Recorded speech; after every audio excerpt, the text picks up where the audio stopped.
And now, live at 12. ආයිබෝවන් එක්වන්න අදත් ඇත්ත දැනගන්න ලංකාවේ අංක එකේ සමබරතොරතුරු ප්‍රකාශය live at 12. අදත් ඔබ හමුවන මම සජිත් රණසිංහ. මම වින්ද්‍යා මාරඹගේ අදත් මුලින්ම ප්‍රධාන පුවත් සිරස්තල. ඊයේත් කොවිඩ් මරණ 42ක්. මෙරට සමස්ත කොවිඩ් ආසාදිතයින්ගේ සංඛ්‍යාව 1,80,000 ඉක්මවයි. කොවිඩ් ආසාදනය වූ පූජ්‍ය බද්දේගම සමිත හිමියෝ අපවත් වෙති. පඬුවස් නුවර ප්‍රාදේශීය සභාවේ සභාපතිවරයාත් කොවිඩ් ආසාදනය වී මිය යයි. අදත් එන්නත්කරණය ප්‍රදේශ රැසක තවත් අධි අවදානම් දිස්ත්‍රික්ක 3ක එන්නත්කරණය ආරම්භයි. සංචරණ නීති උල්ලංඝනය කරන්නන් සොයා අදත් මෙහෙයුම්. දිනකදී අත්අඩංගුවටගත් වැඩිම පිරිස ඊයේ. බඩු මුට්ටු කරා කොහේ යනවද කවුද ඉන්නවද නැන ඔබතුමාට යන්න පුළුවන් තව දෙන්නෙක් එක්ක යන්න බෑ. එළවලු බෙදා හැරීමට ආර්ථික මධ්‍යස්ථාන විවෘත වෙයි. අස්වැන්න අලෙවි කිරීමට දිගු පෝලිම්. ඒව 200යි 210 ඒවා. ආඩ 210ට එනවා හැමතැනම එක තැන් වල එක මිල වෙන්න බෑ 200ට අඩු වෙන්න ඕනේ අද. වාහන ඉල්ලන අලුත් මන්ත්‍රීගේ දුක.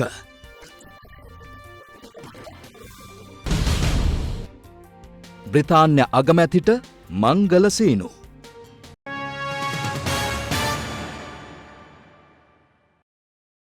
තේරීපත් වූ මෙරට පළමු භික්ෂුන් වහන්සේ වන පූජ්‍ය බද්දේගම සමිත හිමියන් කොරෝනා වෛරසය ආසාදනය වී ප්‍රතිකාර ලබමින් සිටින අතරතුර අපවත් වුණා. මාතර පෞද්ගලික රෝහලක දැඩි සත්කාර ඒකකයේ ප්‍රතිකාර ලබමින් සිටින අතරතුරයි උන්වහන්සේ අපවත් වුණේ. පූජ්‍ය බද්දේගම සමිත හිමියන් කොරෝනා වෛරසය ආසාදනය වීම හේතුවෙන් මුලින් ඇතුළත් කෙරුණේ ගාල්ල කරාපිටිය රෝහලටයි. එහි දින 14ක් පමණ ප්‍රතිකාර ලැබීමෙන් අනතුරුව රෝහලෙන් පිටව ගොස් තිබුණා. කෙසේ වෙතත් උන්වහන්සේ වැඩවිසූ විහාරස්ථානයේදී නැවත ශ්වසනාබාධයක් උත්සන්න වීම හේතුවෙන් මාතර පෞද්ගලික රෝහලකට ඇතුළත් වීමටයි ක්‍රියා කර තිබුණේ. එම රෝහලේ දැඩි සත්කාර ඒකකයේ ප්‍රතිකාර ලබමින් සිටින අතරතුර උන්වහන්සේ අපවත් වුණා. කැලණිය විශ්වවිද්‍යාලයේ උපාධිධාරියෙකු වන පූජ්‍ය බද්දේගම සමිත හිමියන් එම කාලයේ සිටම කැපී පෙනෙන දේශපාලන ක්‍රියාකාරකම්වල නිරත වූ භික්ෂූන් වහන්සේ නමක්. ලංකා සම සමාජ පක්ෂයේ සමාජිකයෙකු වූ උන්වහන්සේ ශ්‍රී ලංකා නිදහස් පක්ෂය හවුල් කරගෙන ප්‍රබල වමේ බලයක් ගොඩනැංවීම සඳහා පුරෝගාමී මෙහෙවරක් ඉටු කළා. 2001 වසරේ පැවති පාර්ලිමේන්තු මැතිවරණයට ගාල්ල දිස්ත්‍රික්කයෙන් තරඟ කළ උන්වහන්සේ ඉන් ජය ලබා පාර්ලිමේන්තුවට තේරීපත් වුණා. ඒ මෙරට ඉතිහාසයේ පාර්ලිමේන්තුවට තේරීපත් වූ පළමු භික්ෂුන් වහන්සේ බවට පත්වෙමින්. කෙසේ වෙතත් උන්වහන්සේට පසුව පාර්ලිමේන්තුවට තේරීපත් වීමට නොහැකිවුවත් ඉකුත් දකුණු පළාත් සභාව විසුරුවා හරිනතුරුම උන්වහන්සේ දකුණු පළාත් සභාව නියෝජනය කළා. පූජ්‍ය බද්දේගම සමිත හිමියන් කොවිඩ් ව්‍යාප්තියත් සමගින් මෙරට ජනතාව ඉන් මුදවා ගැනීම සඳහා ඉටු කළේ සුවිශේෂී කාර්යභාරයක්. මේ අතර කොවිඩ් වෛරසය ආසාදනය වීම හේතුවෙන් පඬුවස්නුවර ප්‍රාදේශීය සභාවේ සභාපති සුනිල් ජයවීර මහතාද මරණයට පත් වුණා. ඒ කුලියාපිටිය රෝහලේ ප්‍රතිකාර ලබමින් සිටියදී මේ අභාවය පිළිබඳ සිය ශෝකය පළ කරමින් ෆේස්බුක් සටහනක් තැබූ අග්‍රාමාත්‍ය මහින්ද රාජපක්ෂ මහතා සඳහන් කළේ සුනිල් ජයවීර මහතා ප්‍රාදේශීය දේශපාලඥයෙකු ලෙස සිය යුතුකම් මැනවින් ඉටු කළායෙකු බවයි. සංචරණ සීමා කඩකිරීම පාලනය කිරීමට යොදා ඇති මාර්ග බාධකවලට අමතරව ග්‍රාමීය මට්ටමින් විශේෂ මෙහෙයුම් මාලාවක් ක්‍රියාත්මක කරන බව පොලිසිය පවසනවා. මෙම මෙහෙයුම්වලදී අතුරු මාර්ගවල අනවශ්‍ය ලෙස සැරිසරන්නන්ට එරෙහිව දැඩිව නීතිය ක්‍රියාත්මක කරන බවයි පොලිසිය පවසන්නේ. මේ අතර පොලිසිය ඊයේ කළ මෙහෙයුම්වලදී එක් දිනක් තුල සංචරණ නීති කැඩූ වැඩිම පිරිස අත්අඩංගුවට ගැනීමට ක්‍රියා කළා. එසේ අත්අඩංගුවටගත් පිරිස 914ක්. දැනට ක්‍රියාත්මක සංචරණ සීමා අඛණ්ඩව ජුනි මාස 7 වෙනිදා දක්වා ක්‍රියාත්මක වනවා. සංචරණ සීමා ක්‍රියාත්මක වන කාලය අතරතුර අත්‍යවශ්‍ය සේවා ආහාර ද්‍රව්‍ය ප්‍රවාහනය සඳහා පමණක් අවසර ලබා දී තිබෙනවා. එහෙත් අතුරු මාර්ගවල විශාල වශයෙන් ජනතාව එක්රැස් වන බවට ඩ්‍රෝන යානා මගින් මෙන්ම පුද්ගලික තොරතුරුකරුවන්ගෙන්ද පොලිසියට තොරතුරු ලැබී තිබෙනවා. ඒ අනුව එසේ මහමගට අනවශ්‍ය ලෙස පිවිසෙන අය අත්අඩංගුවට ගැනීමේ මෙහෙයුම්ද ක්‍රියාත්මකයි.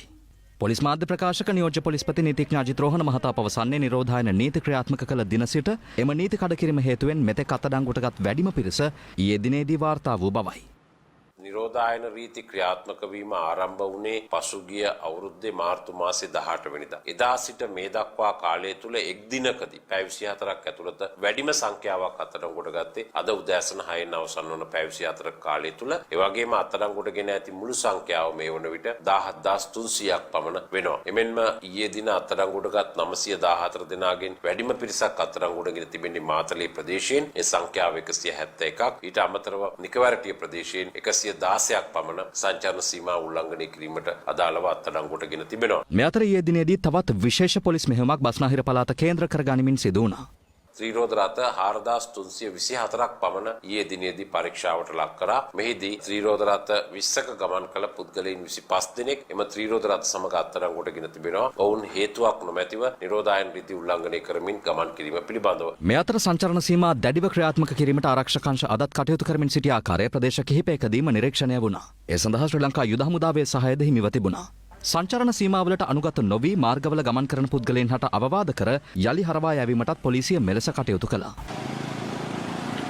ඔයගොල්ලන්ගේ සේවය අත්‍යවශ්‍යයි කියන කැඳවීමක් තියෙනවා. දැන් එහෙම කැඳවීමක් නැහැ.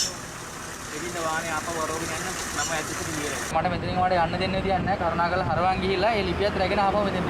කරුණාකරලා වාහනේ අරගන්න. දැන්මද පොටින් මට ඕයි. රටේ මිනිස්සු බයලා ඉන්නවා. ඔයාලා කිසිවක් පිළිගැනීමක් කිසිව වාක්‍යයක් නැතුව ඔයාලා දැන් විතරක් මේ රටේ මිනිස්සු ඔක්කොම විලා දාන්න. කිසි වාක්‍යයක් නැතුව ඔයාලා එහෙම යනවා. කිසිව තේරුම් නැහැ. ඔයාලා බඩු මුට්ටු කරා කොහේ යනවද කවුද ඉන්නවද දන්නනවා. ඔයාලා නිරෝධායනට දානද අපි දන්නේ නැහැ දරුවෝ. හරිද? ඒකයි යන්න එපයි කියන්නේ. හරිද? ආපහු ආරෝගෙන ගිහිල්ලා ඒ මොකක් හරි ඉක්කිත ලියුමක් අරගෙන තියනවා නම් ඒ ආයතනෙන් හරි අදාළ ආයතනයකින් එන්න කිව්වනම් ඒ වගේ ගන්න දෙනවා. නැත්නම් යන්න දෙන්නේ නැහැ. හරිද? ඔබතුමාට යන්න පුළුවන් තව දෙන්නෙක් එක්ක යන්න බෑ. ඒකෝට අපි මේ අනිත් මිනිස්සුන්ට අනිත් මිනිස්සු බලයි එහෙම නැහැ මිනිස්සුන්ට යන්න දෙනවා. එහෙම කරන්න ඔබතුමාට ආරෝගෙන ගිහිල්ලා ඒ දෙන්න දාලා ඔබතුමාට පර්මිෂන් තියෙනවා. COVID-19 වෛරසය ආසාදනය රෝගීන් 42 දෙනෙකු මියගිය බව රජයේ ප්‍රවෘත්ති දෙපාර්තමේන්තුව ඊයේ නිවේදනය කළා. ඒ අනුව මෙරටින් වාර්තා වන සමස්ත මරණ සංඛ්‍යාව 1405ක්. මේ අතර COVID-19 ආසාදිතයින් 2882 දෙනෙක්ද ඊයේ මෙරටින් හඳුනාගත්තා.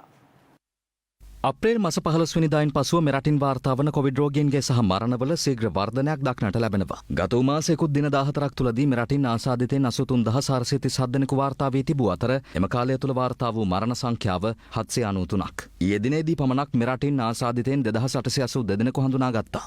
ඔවුන්ගෙන් ආසාදිතයින් 2827 දෙනෙකු සමාජය තුළින් සහ නිවෙස් තුළ නිරෝධායනය කර සිටින පිරිස අතරින් හඳුනාගත් අතර සෙසු ආසාදිතයින් 55 දෙනා හඳුනාගෙන තිබුණේ විදේශයන්හි සිට මෙරටට පැමිණි ශ්‍රී ලාංකිකයන් අතරින්. ඊයේ වාර්තා වූ ආසාදිතයින්ගෙන් 541 දෙනෙකු ගම්පහ දිස්ත්‍රික්කයෙන් වාර්තා වූ අතර කොළඹ දිස්ත්‍රික්කයෙන් ආසාදිතයින් 442 දෙනෙකු සහ කළුතර දිස්ත්‍රික්කයෙන් ආසාදිතයින් 241 දෙනෙකු හඳුනාගත්තා. එමෙන්ම නුවරඑළිය දිස්ත්‍රික්කයෙන් ආසාදිතයින් 205 දෙනෙකු, කුරුණෑගල දිස්ත්‍රික්කයෙන් ආසාදිතයින් 195 දෙනෙකු, කෑගල්ල දිස්ත්‍රික්කයෙන් ආසාදිතයින් 162 දෙනෙක්, ගාල්ල දිස්ත්‍රික්කයෙන් ආසාදිතයින් 145 දෙනෙකු, මහනුවර දිස්ත්‍රික්කයෙන් ආසාදිතයින් 119 දෙනෙකු සහ මඩකලපුව දිස්ත්‍රික්කයෙන් ආසාදිතයින් 100 දෙනෙකු වාර්තා වුණා. සෙසු දිස්ත්‍රික්කවලින් ඉතිරි ආසාදිතයින් හඳුනාගත් අතර දිස්ත්‍රික්ක 25න්ම ඊයේ ආසාදිතයින් වාර්තා වී තිබෙනවා. ඒ අනුව මෙරටින් වාර්තා වන සමස්ත ආසාදිතයින්ගේ සංඛ්‍යාව 1,80,593ක් දක්වා ඉහළ ගියා. ඔවුන්ගේ ආසාදිතයින් 1,48,391 දෙනෙකු සුවය ලබා පිටව ගොස් ඇති අතර ආසාදිතයින් 30,839 දෙනෙකු තවදුරටත් ප්‍රතිකාර ලබනවා. කොවිඩ් ප්‍රතිකාර සඳහා රෝහල් 172ක් මේ වනට ස්ථාපනය කරලා තියෙනවා. එහි ඇඳන් 28000කට කිට්ටු ප්‍රමාණයක් අපි ලෑස්ති කරලා තියෙනවා. ඒ නිසා දැනට වාර්තා වෙන්නේ රෝගීන් 2500-2300ක් අතර ප්‍රමාණයක්. ඒ නිසා අපිට දිනකට රෝගීන් 600-700කට ප්‍රමාණයකට අපි අලුතෙන් ඇඳන් අපිට සොයන්න වෙනවා. මම හිතනවා දැනට අපේ තියෙන ඇඳන් ධාරිතාව අපිට මෙම දැනට වාර්තා වන රෝගීන් ප්‍රමාණයට කළමනාකරණය කරගන්න පුළුවන් වෙයි. මේ අතර COVID-19 ආසාදනය වූ තවත් රෝගීන් 42 දෙනෙකු මියගිය බව සෞඛ්‍ය සේවා අධ්‍යක්ෂ ජනරාල්වරයා විසින් ඊයේ තහවුරු කළා. එම මරණ පසුගිය 14 වෙනිදා සිට ඊයේ දක්වා වූ කාලය තුල වාර්තා වී තිබූ අතර ඊයේ පමණක් වාර්තා වූ මරණ සංඛ්‍යාව 6ක්. එම මරණ කුරුණෑගල, මහනුවර, නුවරඑළිය, රත්නපුර, පුත්තලම, කළුතර, ගාල්ල, කොළඹ, මාතර, මොනරාගල, බදුල්ල, ගම්පහ සහ යාපනය යන දිස්ත්‍රික්කවලින් වාර්තා වුණා. මරණ 9ක්ම නිවෙස් තුල සිදුව තිබුණා. ඒ අනුව මෙරටින් වාර්තා වන සමස්ත ආසාදිත මරණ සංඛ්‍යාව 1405ක් දක්වා ඉහළ ගියා. එම මරණවලින් මරණ 793ක්ම වාර්තා වී තිබුණේ අලුත් අවුරුදු පොකුර තුලයි. එලෙස මියගිය අය අතර 463 දෙනෙකු පිරිම් පුද්ගලයන් වන අතර 330 දෙනෙකු කාන්තාවන් වනවා. COVID-19 අධි අවදානම් දිස්ත්‍රික්ක ලෙස හඳුනාගෙන ඇති රත්නපුර මහනුවර සහ යාපන යන දිස්ත්‍රික්කවල ප්‍රතිශක්තීකරණ එන්නත් ක්‍රියාවලිය අද සිට ආරම්භ වුණා. මේ අතර ඊයේත් සෞඛ්‍යංශ සහ ත්‍රිවිධ හමුදා දායකත්වයෙන් දිවයින පුරා එන්නත් කරන වැඩසටහන් සාර්ථකව ක්‍රියාත්මක කර තිබෙනවා. පවතින වසංගත ව්‍යාප්තිය පාලනය කිරීම සඳහා වන එන්නත් කරන වැඩසටහන් ඊයේ දිවයිනේ ප්‍රදේශ රැසකදී ක්‍රියාත්මක වුණා. මේ අතර සෞඛ්‍ය අමාත්‍යාංශයේ වසංගත රෝග විද්‍යා ඒකකයේ ඊයේ රාත්‍රියේ නිකුත් කළ ප්‍රතිශක්තිකරණ වැඩසටහනේ ප්‍රගතිය අනුව 1843 දෙනෙකු සඳහා ඊයේ දිනේදී පමණක් කොවිෂීල්ඩ් ඇස්ට්‍රාසෙනෙකා දෙවැනි මාත්‍රාව ලබා දී තිබෙනවා. චීනයෙන් ගෙන්වන ලද සයිනෝෆාම් එන්නතද පළමු මාත්‍රාව සඳහා තවත් පුද්ගලයන් 38099 දෙනෙකු සඳහා ඊයේ දිනේදී එන්නත් කර ඇති බවයි වසංගත රෝග විද්‍යා ඒකකය පවසන්නේ. COVID-19 පැතිරීම වැළැක්වීමේ ජාතික ක්‍රියාන්විතය වඩාත් ශක්තිමත් කරමින් එන්නත් කරන වැඩසටහන කාර්යක්ෂමව සහ ක්‍රමවත්ව සිදු කිරීම සඳහා ශ්‍රී ලංකා යුද හමුදාව ඊයේත් සිය දායකත්වය සෞඛ්‍යංශ සඳහා නොඅඩුව ලබා දුන්නා. ජනාධිපති ගෝඨාභය රාජපක්ෂ මහතාගේ ඉල්ලීමකට අනුව COVID-19 පැතිරීම වැළැක්වීමේ ජාතික ක්‍රියාන්විත මධ්‍යස්ථාන ප්‍රධානී යුද හමුදාපති ජෙනරල් ශවේන්ද්‍ර සිල්වා මහතාගේ මඟ පෙන්වීම මත ශ්‍රී ලංකා යුද හමුදා වෛද්‍ය බලකාය සහ යුද හමුදා බටපිරිස් තවදුරටත් මේ සඳහා සිය දායකත්වය ලබා දෙමින් සිටිනවා. ඒ අනුව මාලිගාවත්ත පීඩී සිරිසේන ක්‍රීඩාංගණය සහ වැල්ලවත්ත රංජන් විජේරත්නපුර ප්‍රජා මණ්ඩලයේදී එන්නත් කරන වැඩසටහන මෙලෙස ක්‍රියාත්මක කෙරුණා. මේ අතර දිවයිනේ කොවිඩ් රෝගීන් වාර්තා වන අධි අවදානම් දිස්ත්‍රික්ක හඳුනා ගනිමින් එන්නත් කරන වැඩසටහන එම කලාප වෙත කේන්ද්‍රගත කිරීමටයි සෞඛ්‍යංශ තීරණය කර ඇත්තේ. එලෙස අවදානම් දිස්ත්‍රික්ක ලෙස හඳුනාගෙන ඇති රත්නපුර මහනුවර සහ යාපන යන දිස්ත්‍රික්කවල අද සිට සයිනෝෆාම් සහ ස්පුට්නික් V එන්නත් ලබා දීමට නියමිතයි. යාපනයේ එන්නත් කරන වැඩසටහන අද යුද හමුදාවේ සහයෙන් ක්‍රියාවට නැගුණේ මෙලෙසින්. මේ අතර ලෝපුර ඇස්ට්‍රාසෙනෙකා එන්නතේ දෙවැනි මාත්‍රාව ලබා දීමේ යම් ප්‍රමාදයක් මේ වන විට මතුව තිබෙනවා. ඒ අනුව ලෝක සෞඛ්‍ය සංවිධානයේ මේ තත්ත්වය පිළිබඳව සිය අවධානය යොමු කර ඇති අතර සති 12කට පසුව අදාළ එන්නතේ දෙවැනි මාත්‍රාව ලබා දීම පිළිබඳව වූ තාක්ෂණික කරුණු ඔවුන් විශ්ලේෂණය කර තිබෙනවා. එම තාක්ෂණික කරුණු අනුව ඇස්ට්‍රාසෙනෙකා පළමු මාත්‍රාව ලබාගෙන ඉන් මාස 6ක් දක්වා එහි බලය ක්‍රියාවට නැංවෙන බවයි ලෝක සෞඛ්‍ය සංවිධානය පෙන්වා දී ඇත්තේ. මේ අතර එන්නත මිලදී ගැනීමේ ක්‍රියාවලිය පිළිබඳව සෞඛ්‍ය සේවා අධ්‍යක්ෂ ජනරාල්වරයා ඊයේ මෙලෙස අදහස් පළ කළා. සයිනෝෆාම් එන්නත මිලදී ගැනීම කරනු ලබන්නේ රාජ්‍ය ඖෂධ නීතිගත සංස්ථාවෙන්. ශ්‍රී ලංකාවට එම එන්නත ලබා දෙන්නේ ඇමරිකන් ඩොලර් 15කට. එය තීරණය කරනු ලබන්නේ එම සයිනෝෆාම් එන්නත නිපදවන ආයතනයත් ඒ වගේම අපගේ ටෙන්ඩර් මණ්ඩලය හා සාකච්ඡා කිරීමෙන් පසුව ඔවුන් විසින් අන්තර්ජාතිකව ලබා දෙනු ලබන මිල අනුව තමයි. බංග්ලාදේශ යන රටවලදී මාත්‍රාවක් මිලදී ගන්නේ ඇමරිකානු ඩොලර් 10කට වගේ මුදල් කියලා මාධ්‍ය වාර්තා පළ වෙනවා. බංග්ලාදේශයේ මිල ගැන වාර්තාවෙන් පිළිබඳව මට මෙතනදී යමක් කියව නොහැකි. නමුත් එම මිල ගණන් මම හිතන්නේ ඔබ සියලු දෙනාටම බලා ගන්න පුළුවන් යුනිසෙෆ් ආයතනයේත් ඒ වගේම ලෝක බැංකුවේත් වෙබ් අඩේටට ගියාම උන් ප්‍රකාශයට පත් කරලා තියෙනවා. එක මිලක් නෙවෙයි තියෙන්නේ මිල ඩොලර් 18 ඉඳලා ඩොලර් 4 වගේ පරාසයක තියෙන්නේ. ඒවා කරුණු කාරණා ගොඩක් එක්ක වෙනසක් වෙනවා. මේ අතර එන්නත් අලෙවි කිරීම පිළිබඳව සිය ට්විටර් ගිණුමේ සටහනක් තැබූ ශ්‍රී ලංකාවේ චීන තානාපති කාර්යාලය සඳහන් කර ඇත්තේ බංග්ලාදේශය සමග සයිනෝෆාම් එන්නතට අදාළව සිදු කෙරුණු ගනුදෙනු සම්බන්ධයෙන් පවතින ඇතැම් වාර්තා අසත්‍ය බවයි. ඉන්දියාවෙන් සහ බ්‍රිතාන්‍යයෙන් හඳුනා ගැනුණු කොවිඩ් වෛරස් ප්‍රභේදයන්හි එකතුවෙන් සෑදුණු නව වෛරස් ප්‍රභේදයක් වියට්නාමයෙන් හඳුනාගෙන තිබෙනවා. මේ අතර ලෝපුරා සමස්ත කොවිඩ් ආසාදිතින් සංඛ්‍යාව 17 කෝටි 6 ලක්ෂය ඉක්මවා ඇත්තේ ආසාදිත මරණ 35,48,000කට අධික සංඛ්‍යාවක් වාර්තා කරමින්. තවත් දේශීය පුවත් කිහිපයක් දැන්. MV එක්ස්ප්‍රස් පර්ල් නෞකාවේ ඇති වූ ගින්නෙන් මෙරටට එල්ල වූ බලපෑම සහ අලාභය පියවා ගැනීමට අදාළ ඉදිරි නීතිමය කටයුතු පිළිබඳව සාකච්ඡා කිරීමට අද ඒ සම්බන්ධයෙන් කටයුතු කළ පාර්ශව රැසක් නීතිපතිවරයා සමග සාකච්ඡාවකට එක්වුණා. මේ අතර නෞකාවේ කපිතාන්වරයා සහ කාර්ය මණ්ඩලයේ නිරෝධායන කාලය අදින් අවසන් වන බැවින් ඔවුන්ගෙන් ප්‍රකාශ සටහන් කර ගැනීම හෙට දිනේ සිදු කිරීමට නියමිත බව පොලිස් මාධ්‍ය ප්‍රකාශක නියෝජ්‍ය පොලිස්පති අජිත් රෝහණ මහතා පැවසුවා.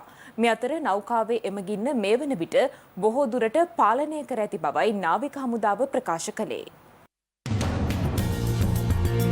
පසුගිය 20 වනදා සිට ගිනිගනිමින් පැවති MV එක්ස්ප්‍රස් පර්ල් නෞකාවේ ගින්න මේ වන විට බොහෝ දුරට පාලනය කර ඇති බව නාවික හමුදාව පවසනවා. මේ දින ගණනාවක් ගිනිගැනීමකට ලක්ව තිබූ MV එක්ස්ප්‍රස් පර්ල් නෞකාවේ අද පෙරවරුවේ දර්ශනයි. දින ගණනාවක් පුරා විටිමිනිට පැවති ගින්න හේතුවෙන් නෞකාවේ ප්‍රවාහනය කරමින් තිබූ බහලුම් 1486ක් සහ නෞකාවේ මෙහෙයුම් කුටි ඇතුළු බොහෝ ප්‍රදේශ සම්පූර්ණයෙන්ම පාහේ විනාශයට ලක් වුණා. එමෙන්ම නෞකාවේ ඇති වූ ගින්නත් සමග එහි බහලුම් වලින් විසිරුණු අපද්‍රව්‍ය නිසා මුහුදු පතුලත් බටහිර වෙරළ තීරයත් දැඩි ලෙස දූෂණය වුණා. මේ හේතුවෙන් දිවයිනට බටහිර දෙසින් වූ වෙරළ කලාපයේ කල්පිටිය, මීගමුව, උස්සටකෙයියාව, මොරටුව, පානදුර, බේරුවල, හික්කඩුව වෙරළ තීරය මෙන්ම ගල්ල වෙරළ තීරයන්ටද අපද්‍රව්‍ය මෙන්ම මියගිය මත්ස්‍යයන්ගේ සිරුරුද ගොඩගසා තිබුණා.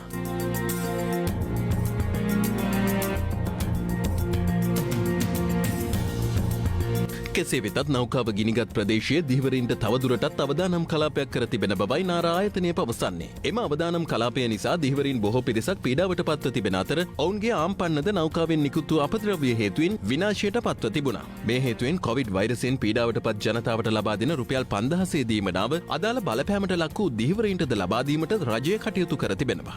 නාරා ආයතනයේද මීගමුව කලපුව ආශ්‍රිතව ඔවුන්ගේ පරීක්ෂණ කටයුතු අද පෙරවරුවේ ආරම්භ කර තිබෙනවා.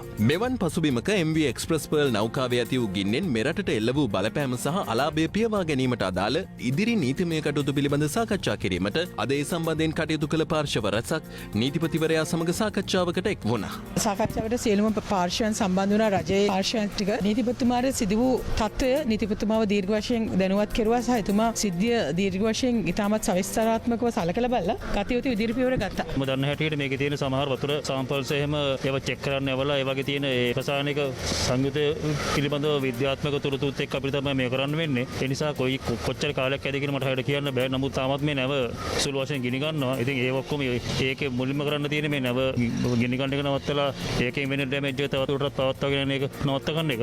නෑ තෙල් විසිරුමක් සිදු වෙලා නෑ කොහෙත්ම නෑ. අද පාන්දර වෙනකොට නැවේ තත්ත්වය ඊට වඩා ගොඩක් හොඳයි. රෙඩ් හොට් ඒරියාස් තියෙන්නේ බොහොම සුළු ප්‍රමාණයක් තියෙන්නේ. ඒකේ දුමාරයත් අඩුයි, ගින්නත් අඩුයි. මම හිතනවා තව දවස් කිහිපයක් යනකොට මේක සම්පූර්ණයෙන්ම මඩ පවත්වන්න පුළුවන් එක. මේ සම්බන්ධයෙන් ඒ වගකීම් යුතු කොට්ටාස ඒ සම්බන්ධව ක්‍රියා කරනවා. එතකොට නව දෙකට වීම මුහුදුපත් වීමට සිල්ලා සිදුවේ නැති කියලා අපි කියන්නේ. මේ දැනට තියෙන ගින්න මේ ආකාරයෙන්ම තිබ්බොත් කවදාකවත් එහෙම මේ ස්ථානයේදී මුහුදුපත් වෙන්නේ නැහැ. නැව මෙම ස්ථානයේ රැගෙන යන්න තීරණයක් කරන් තියනවද? රැගෙන යන්න ඉස්සෙල්ලා ගින්න නිවන්න ඕනේනේ. ඉතින් ගෙන්න නිවන්න නැතුව එහෙම නමක් ගිනි ගන්න නමක් කරගන්න විදිහක් නැහැ කොහෙවත්. එමෙන්ම නෞකාවේ කපිතාන්වරයාගේ සහ කාර්ය මණ්ඩලයේ නිරෝධායන කාලය අදින් අවසන් වන බැවින් ඔවුන්ගෙන් ප්‍රකාශ සටහන් කර ගැනීමේ කටයුතු හෙට දිනේ සිදු කිරීමට නියමිත බව පොලිස් මාධ්‍ය ප්‍රකාශක නියෝජ්‍ය පොලිස්පති අජිත් රෝහණ මහතා පැවසුවා. පර්ල් එක්ස්ප්‍රස් නෞකාවෙන් සිදු පරිසර හානිය සම්බන්ධයෙන් පසුගිය 23 වෙනිදා කොළඹ වරාය පොලිස් ස්ථානයේ වෙත සමුද්‍රීය පරිසර ආරක්ෂණ අධිකාරියේ නියෝජ්‍ය සාමාන්‍ය අධිකාරිවරයා විසින් පැමිණිල්ලක් සිදු කළා.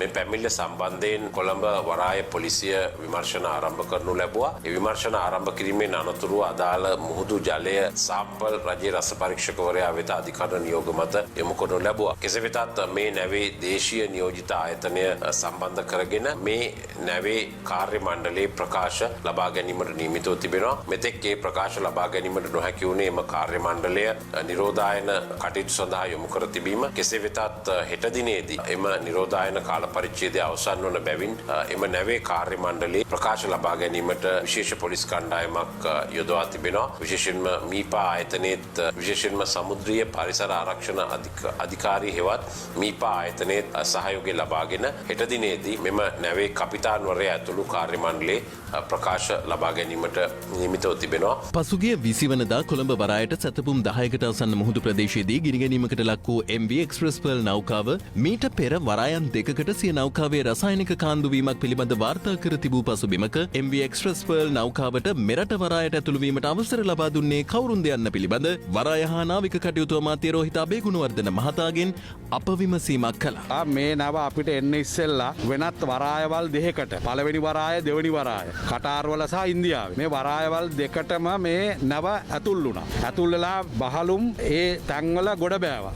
තවත් බහලුම් පටව ගත්තා. ඒ දෙක ක්‍රියාත්මක වුණා. ඉන්දියාවේදී මේ ලීක් යම් ද්‍රව්‍යයක් එළියට යනවා කියලා කිව්වට පස්සේ ඉන්දියාවට කිව්වම ඉන්දියාවේ කියලා තියෙනවා මේ පහසුකම අපිට නැහැ කියලා. නමුත් අපේ වරායට මේ කිසි දෙයක් දැනුම් දුන්නේ නැතුව ඔවුන් අපේ වරායට ඇවිල්ලා වරාය ඇතුළට ආවේ නැහැ. ඔවුන් හිටියේ පිටත වරායේ නංගුරමේ.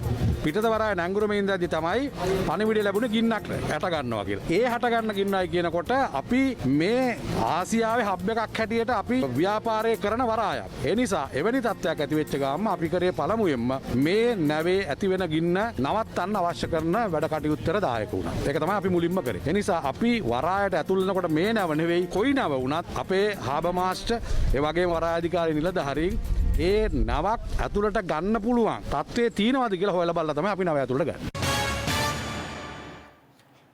නවක පාර්ලිමේන්තු මන්ත්‍රීවරුන් වෙනුවෙන් අලුත් වාහන ගෙන්වීමට යන බව පසුගිය දිනවල විශාල කතාබහක් මතු වුණා. කෙසේ වෙතත් ආණ්ඩුව පසුව තීරණය කළේ වාහන ගැන්වීමේ තීරණය අත්හිටුවීමටයි. නමුත් ශ්‍රී ලංකා පොදු ජන පෙරමුණේ නවක පාර්ලිමේන්තු මන්ත්‍රී කීර්ති කුමාරසිරි මහතා පවසන්නේ ජනතා සේවය කිරීමට තමන්ට හොඳ වාහනයක් අත්‍යවශ්‍ය බවයි. විශේෂයෙන්ම අනුරාධපුර දිස්ත්‍රික්කයේ පොළොන්නරුව දිස්ත්‍රික්කයේ කෑගල්ල දිස්ත්‍රික්කයේ වගේ විශාල ආසන තමයි අපිට ලැබිලා තියෙන්නේ. අපි දිනකට කිලෝමීටර් 250කට වැඩි ප්‍රමාණයක් මහජනතාවගේ ප්‍රශ්න විසඳන්න අපි ඇවිදිනවා. අපි යනවා. උදේ වාහනේ නැග්ගාම කිලෝමීටර් 250 300ක් දවසට අපි වාහනේ ගිහලා තමයි මේ ප්‍රශ්න විසඳන්නේ. ඒ නිසා තමයි අපි ඉල්ලුවේ අපිට යන්න පුළුවන් වාහනයක් ලබා දෙන්න කියලා. මම සමහර දවස්වල මම බස් එකේ ගිහලා තියෙන පාර්ලිමේන්තුව. හැබැයි මම බස් එකේ පාර්ලිමේන්තුව යනවා කියලා මම ගිහිල්ලා සෝෂල් මීඩියා වලට ගහලා ෆොටෝ ගහලා මම මීඩියා වලට දැම්මේ නැහැ. දැන් අපි දැක්කා සෝෂල් මීඩියා වලින් පහුගිය දවස්වල අපට වාහන දෙනවා කියලා විශාල වශයෙන් ප්‍රහාරයක් එල්ල කරලා තිබුණා. මම දැක්කා ආණ්ඩු කුමාර දිසානායක මහත්තයාත් ඒ පිළිබඳව කතා කරනවා. හැබැයි ආණ්ඩු කුමාර දිසානායක මහත්තයා යන්නේ පුට් සයිකලේ නෙමෙයිනේ. ආණ්ඩු කුමාර දිසානායක මහත්තයාත් හොඳ වාහනේ කියන්නේ. හැබැයි අපි කියන්නේ අපි ගැන බලන්න. අපි අතිගරු ජනාධිපතිතුමාට කියනවා. අපි ගැන බලන්න. අපි මොනවද කරලා තියෙන්නේ? අපිට මොනවද තියෙන්නේ? අපි කියන්නේ මේ රටේ ඉන්න දේශපාලන කෙනෙක් ඔක්කොටම ගේන්න කියලා. හැබැයි අත්‍යවශ්‍ය වශයෙන්ම විශාල මණ්ඩු ප්‍රමාණයක් ඉන්නවා. දැන් මම මට උන නම් වශයෙන් කියන්න පුළුවන්. මේ වෙනකොට මාසෙකට ගෙවීමේ ක්‍රමයට වාහන ගත්ත මණ්ඩු විශාල ප්‍රමාණයක් පාර්ලිමේන්තුවේ ඉන්නවා. ඒ නිසා අපි ඉල්ලීම කරන්නේ නැති බැරි අපිට අපි ගැන බලලා අපට වාහනයක් දෙන්න දුවන්න පුළුවන් වනේ. මේ වගේ විශ්වසන වෙලාවක ඔබතුමාලා මින් ඉල්ලීම් කරන වැරදි කියලා මේක නෑ මම කියන්නේ මේ වෙලාවේ විවසනයක් තියෙනවා තමයි. හැබැයි අපි දැන් පාර්ලිමේන්තුවට ගිහලා මාස 9යි. මේ මාස 9 පුරාවටම අපි කරදර කරේ නෑ අපිට වාහන දෙන්න කියලා අපි කරදර කරේ නෑ. හැබැයි අපිටත් උවමනාවක් තියෙනවා මේ දිස්ත්‍රික්ක ජනතාවට වැඩ කරන්න. ඉතින් අපිට යන්න වාහනයක් ඕනේ. දැන් අපි දන්නවා ඉතිහාසයේ ඉඳලම පාර්ලිමේන්තුවට ගියාම ඉස්සෙල්ලාම දෙන්නේ බලපත්. හැබැයි අපි ඒක ඉල්ලුවේ නෑ අතිගරු ජනාධිපතිතුමා. අපි කිව්වේ අපිට යන්න පුළුවන් වාහනයක් ලබා දෙන්න කියන එක විතරයි. අප සූදානම් තවත් දේශීය පොතක් ඔබ වෙත ගෙනෙන්නට. දිවයිනේ සියලුම ආර්ථික මධ්‍යස්ථාන අද සහ හෙට දින දෙකෙහි තොග වෙළඳාම සඳහා විවෘතව තිබෙනවා. කෙසේ වෙතත් භාණ්ඩ මිලදී ගැනීමට අවසර හිමිවන්නේ බලපත්‍ර හෝ අවසරලත් ජංගම රථ හිමියන්ට පමණයි. දිවයිනේ සියලුම ආර්ථික මධ්‍යස්ථාන අද සහ හෙට යන දින දෙකෙහි විවෘත කෙරෙනවා. මැනින් තොග වෙළඳ පොළ අද විවෘත කෙරුණේ දින 4කට පසුවයි. දිවයින පුරා විසිරී සිටින ගොවීන් විශාල වශයෙන් එළවණු තොග අද දිනේ රැගෙන විත් තිබූ බව අප වාර්තාකරුවන් සඳහන් කළා. අද බඩුත් හොඳට ඇවිල්ලා තියෙනවා. බඩු මිල සාමාන්‍ය මිලක් තියෙන්නේ අද. කැරට් කිලෝ එක රුපියල් 100ක්, ලීස් කිලෝ එක රුපියල් 100ක්, ගෝවා කිලෝ එක රුපියල් 100ක්, තක්කාලි කිලෝ එක 120ක්, බීට් කිලෝ එක රුපියල් 80ක්, වට්ටක කිලෝ එක රුපියල් 40ක්, පිපිඤ්ඤා කිලෝ එක රුපියල් 30ක් යන තොග මිල වශයෙන් මේ මොහොත වන විට මැනින් වෙළඳ පොලේ පවතිනවා. ඊයේ මධ්‍යම රාත්‍රියේ සිටම දඹුල්ල ආර්ථික මධ්‍යස්ථානයේ තමන්ගේ භවභෝග අලෙවි කිරීම සඳහා ගොවීන් විසින් රැගෙන එනු ලැබුවා. ඒ වගේම එළවලු මිලදී ගැනීම සඳහා දිවයිනේ සෑම ප්‍රදේශයකින්ම දඹුල්ල ආර්ථික මධ්‍යස්ථානට ඊයේ මධ්‍යම රාත්‍රියේ සිට පැමිණ සිටින ආකාරය තමයි දැක ගැනීමට හැකියාව තිබෙන්නේ. කෙසේ වෙතත් උදෑසන 7 වෙන්නට පෙර දඹුල්ල ආර්ථික මධ්‍යස්ථානට එළවලු කිලෝ ලක්ෂ 100 ඉක්මවා වාර්තාගත එළවලු ලැබීමක් ලැබී තිබෙන බව තමයි වෙළඳ සංගමය සඳහන් කළේ.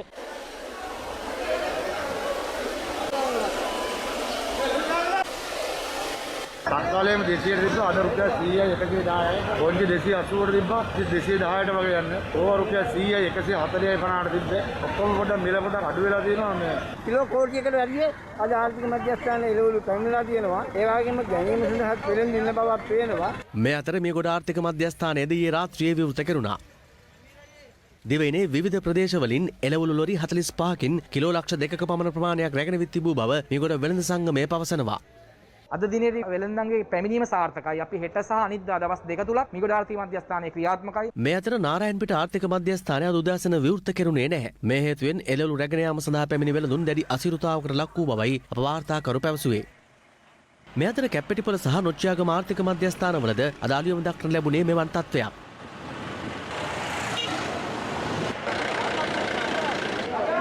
මේ දර්ශනේ ගන්න ඕනේ.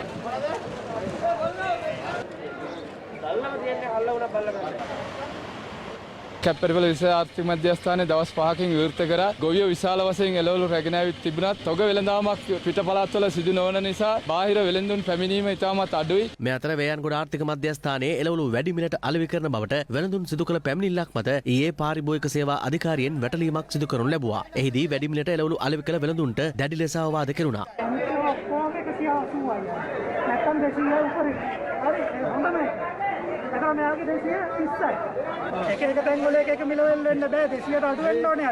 මේ අතර පෑලියගොඩ මධ්‍යම මත්ස්‍ය වෙළඳ සංකීර්ණයේද අද විවෘත කර තිබෙනවා. සැලකිය යුතු මාළු තොගයක් අද දිනේ ලැබී තිබූ අතර මාළු මිල ගණන් සාමාන්‍ය මට්ටමක පැවති බවයි අප වාර්තාකරු පැවසුවේ.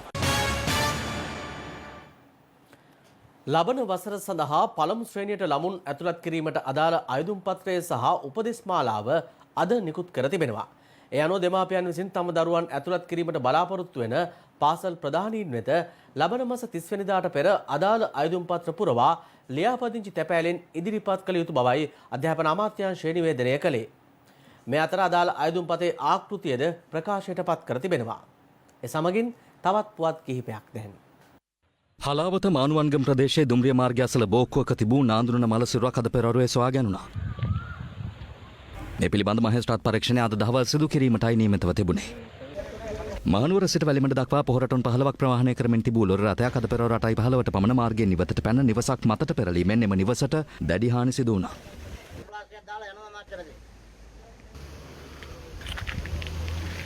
නුවරඑළිය මහනුවර ප්‍රධාන මාර්ගයේ හග්ගල මහවංගුව ප්‍රදේශයේදී මෙම අනතුර සිදු ඇති අතර සිද්ධිය වන අවස්ථාවේ නිවසේ කාන්තාවක් රැඳී සිටියද ඇය දිවි ගලවා ගැනීමට සමත් වී තිබෙනවා.